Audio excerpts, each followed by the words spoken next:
Hi friends, പുതിയൊരു വീഡിയോയിലേക്ക് സ്വാഗതം. ഇന്നത്തെ വീഡിയോയിലുള്ളത് മമ്മൂക്കയുടെയും ദുൽഖറിൻ്റെയും മെഴുകു പ്രതിമകളാണ്. അതിനു മുമ്പ് ഞാൻ രണ്ടുപേരുടെയും ക്ലേ മോഡലിംഗ് ചെയ്തിരുന്നു, കണ്ടു കാണുമെന്ന് പ്രതീക്ഷിക്കുന്നു.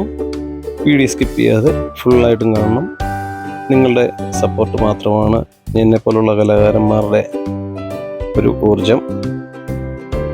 അതുകൊണ്ട് വീഡിയോ സ്കിപ്പ് ചെയ്യാതെ ഫുള്ളായിട്ട് കാണുക.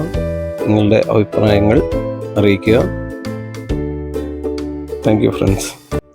റെഡ് കോഫി അത് ഞങ്ങൾ കുടിക്കാൻ. സേവിംഗ് ₹3. പുള്ളിപ്പടി ലില്ലി ഹോട്ടലിൽ ബ്രേക്ക്ഫാസ്റ്റ് ₹8. റെയിൽവേ ക്രോസ് ചാടി നടന്നാൽ 30 മിനിറ്റ്സിൽ കോളേജിലെത്താം. ബസ് കാത്ത് നിൽക്കണ്ട, തിക്കണ്ട, തിരക്കണ്ട, ടിക്കറ്റ് എടുക്കണ്ട.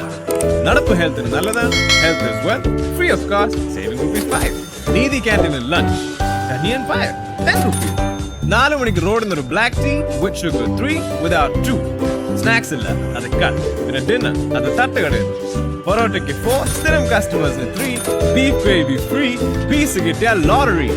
അങ്ങനെ വന്ന് ആഞ്ഞു പിടിച്ച പെർ ഡേ ടോട്ടൽ ₹83.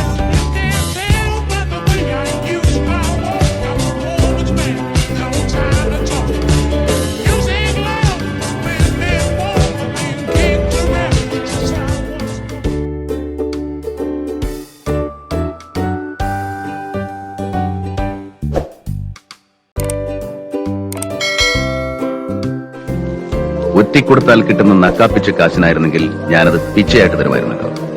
പക്ഷെ അതൊന്നും അല്ല തന്റെ ഉദ്ദേശം. നിന്റെ ബുദ്ധി എനിക്ക് മനസ്സിലാവും. നിന്റെ ചൂണ്ടലിൽ നീ എന്നെ ഇരയായിട്ട് കുരുത്തു. ബട്ട് മിസ്റ്റർ കൃഷ്ണദാസ്, ചൂണ്ടലിന് താങ്ങാവുന്നതിലും വലിയ ഇര കുരുക്കരുത്. വന്ന മീനൊട്ട് തിന്നാനും പറ്റില്ല, കൊളുത്തിയ ചൂണ്ടൽ ഒടുകയും ചെയ്യും. കളിക്കുന്നെങ്കിൽ ആണുങ്ങളെ പോലെ കളിക്കും. ഇറങ്ങി വാ, നമുക്ക് കൈ നോക്കാം. അല്ലാതെ തേർഡ് റേറ്റ് പ്രോസ്റ്റിറ്റ്യൂട്ട്സിന്റെ മാതിരി അന്തിമയങ്ങുമ്പോൾ കടത്തിന് കറക്റ്റ്. നിങ്ങൾ കാരണം നിങ്ങളുടെ ചുറ്റുമുള്ളവർ സന്തോഷിക്കുന്നുണ്ടെങ്കിൽ, നിങ്ങളുടെ മാതാപിതാക്കൾ ഒരു രാത്രിയെങ്കിലും മനസമാധാനത്തോടെ കിടന്നുറങ്ങുന്നുണ്ടെങ്കിൽ, അതിന് കാരണം നിങ്ങളാണെങ്കിൽ അതാണ് അച്ചീവ്മെന്റ്. അമ്മയുടെ പേര് പറയുന്നതാവും എളുപ്പം. ഗ്രഹനില ഒത്തു കണ്ടാൽ സൗകര്യത്തിൽ അടുത്ത് കിട്ടിയ പെൺകിടാങ്ങൾക്ക് ആരോമരുടെ പുത്രയോഗത്തിന് ഭാഗ്യം തെളിഞ്ഞിരുന്നു പലപ്പോഴും. വെള്ളയും കരിമ്പടവും വരിച്ച് എന്റെ അച്ഛൻ വേട്ട് കൊണ്ടുവന്ന ഭാര്യ ഒരാളെ ഉള്ളൂ, എന്റെ അമ്മ കുഞ്ചുണ്ണൂലി. ഓ, കുഞ്ചുണ്ണൂലിയുടെ മകൻ. മികവിൽ മികച്ചേരിയിലെ മകന് നിന്നേക്കാൾ അല്പം മൂപ്പ് കൂടും. അവന്റെ പേര് ഉണ്ണിക്കണ്ണൻ. ഓ,